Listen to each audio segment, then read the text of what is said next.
കോഴിക്കോട് തുടർച്ചയായി ഉണ്ടാകുന്ന തീപിടുത്തത്തിൽ ആശങ്ക ഏറ്റവും കൂടുതലുള്ളത് വ്യാപാരികൾക്കാണ്. തീ അണയ്ക്കാനുള്ള ആശീകരണങ്ങൾ ഇല്ലാത്തതും ഫയർ യൂണിറ്റുകളുടെ കുറവുമാണ് വ്യാപാരി സമൂഹത്തെ ആശങ്കപ്പെടുത്തുന്നത്. അടിസ്ഥാനപരമായിട്ട് ഹൈ എക്യുപ്ഡ് ആയിട്ടുള്ള മെഷീനറീസ് ഒന്നും തന്നെ ഇല്ല എന്നുള്ളത് യാഥാർത്ഥ്യം തന്നെയാണ്.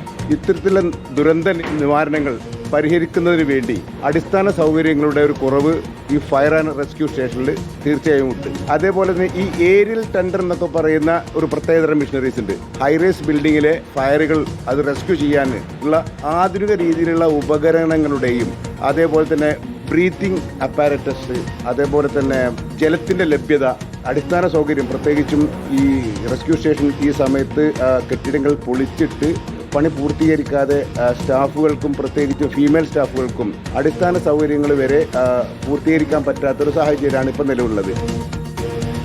ഷാഹിദ് റഹ്മാൻ നമ്മളോടൊപ്പം ഉണ്ട് ഈ വാർത്തയുടെ വിവരങ്ങളുമായി. ഷാഹിദ്, ഈ നേരത്തെ പറഞ്ഞ തീപിടുത്തം, അതായത് ബസ് സ്റ്റാൻഡിന് സമീപത്ത് തീപിടുത്തം ഉണ്ടായ ദിവസം വൈകുന്നേരം ബീച്ച് ഫയർഫോഴ്സ് ഓഫീസുമായി ബന്ധപ്പെട്ട വെട്ടിച്ചുരുക്കലിന്റെ കാര്യം അന്ന് AK ശശീന്ദ്രനോട് മാധ്യമങ്ങൾ ചോദിക്കുകയുണ്ടായി.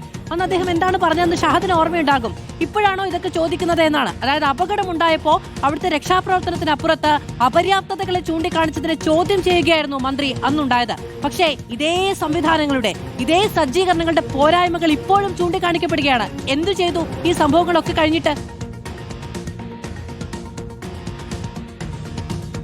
ഒന്നും ചെയ്തില്ല എന്ന് മാത്രവുമല്ല, ഉള്ളതെല്ലാം തന്നെ വെട്ടിക്കുറയ്ക്കുകയാണ് ചെയ്തത് എന്ന് വേണം നമുക്ക് പറയാൻ. കാരണം ഈ കോഴിക്കോട് പുതിയ ബസ് സ്റ്റാൻഡിലെ തീപിടുത്തം അതാണ് സമീപകാലത്ത് നടന്ന ഏറ്റവും വലിയ തീപിടുത്തം. മാത്രമല്ല, അതിന് കുറച്ച് മുൻപാണ് കോഴിക്കോട് മെഡിക്കൽ കോളേജ് ആശുപത്രി കാഷ്വാലിറ്റി ബ്ലോക്കിൽ തീപിടുത്തം ഉണ്ടായത്. ആ സമയത്തും സമാനമായ രീതിയിൽ തന്നെ ഈ വാഹനങ്ങൾ വരുന്നതിലും വിവിധയിടങ്ങളിൽ നിന്ന് വാഹനങ്ങൾ എത്തിച്ചേർന്ന് തീ അണയ്ക്കുന്നതിലുമൊക്കെ തന്നെ വലിയ രീതിയിലുള്ള പ്രയാസം നേരിട്ടിട്ടുണ്ടായിരുന്നു.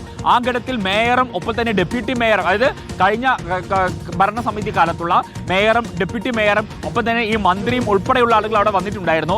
അന്നും കൃത്യമായിട്ട് ഉത്തരം പറയാതെ ഒഴിഞ്ഞു മാറുകയും ചോദ്യം ചോദിക്കുന്നവരോട് ക്ഷുഭിതരായി മാറി നിൽക്കുകയുമായിരുന്നു നമ്മുടെ ഭരണ സംവിധാനങ്ങളും ഒപ്പം തന്നെ നമ്മുടെ ഈ മന്ത്രിമാരും MLA മാരും ഒപ്പം തന്നെ ഈ മേയറും ഡെപ്യൂട്ടി മേയറും ഒക്കെ തന്നെ ചെയ്തിട്ടുണ്ടായിരുന്നു. പക്ഷേ ഈ വിഷയത്തിൽ ഒരു ശാശ്വതമായിട്ടുള്ള ഒരു പരിഹാരം ഉണ്ടാകണം. പ്രത്യേകിച്ച് എടുത്തു പറയേണ്ടത്, കോഴിക്കോട് അല്പസമയം മുമ്പ് നമ്മൾ ഈ നഗരത്തിൽ വിവിധ പ്രശ്നങ്ങളെ ചൂണ്ടിക്കാണിച്ചു. കോഴിക്കോട് മിഠായി തെരുവിൽ തന്നെ കഴിഞ്ഞ ഒരു 10-20 വർഷത്തിനിടയിൽ 6 തീപിടുത്തങ്ങളുണ്ടായി. ഈ 6 തീപിടുത്തവും വലിയ തീപിടുത്തങ്ങളായിരുന്നു എന്നുള്ളതാണ്. നമുക്കറിയാം, മിഠായി തെരുവിൽ ഇതിനു മുൻപ് തീപിടുത്തം ഉണ്ടായ സമയത്ത് ജീവൻ വരെ പൊലിഞ്ഞ സാഹചര്യങ്ങളുണ്ട്. അപ്പോൾ ഈ തുടർച്ചയായിട്ട് കോഴിക്കോട് നഗരത്തിൽ ഇത്തരത്തിൽ തീപിടുത്തം ഉണ്ടാകുമ്പോഴും വേണ്ട വിധത്തിലുള്ള യാതൊരുവിധ സംവിധാനങ്ങൾ ഇല്ല എന്ന് മാത്രമല്ല, ഉള്ള സംവിധാനങ്ങൾ മുഴുവൻ വെട്ടിച്ചുരുക്കുകയാണ് ചെയ്യുന്നത്.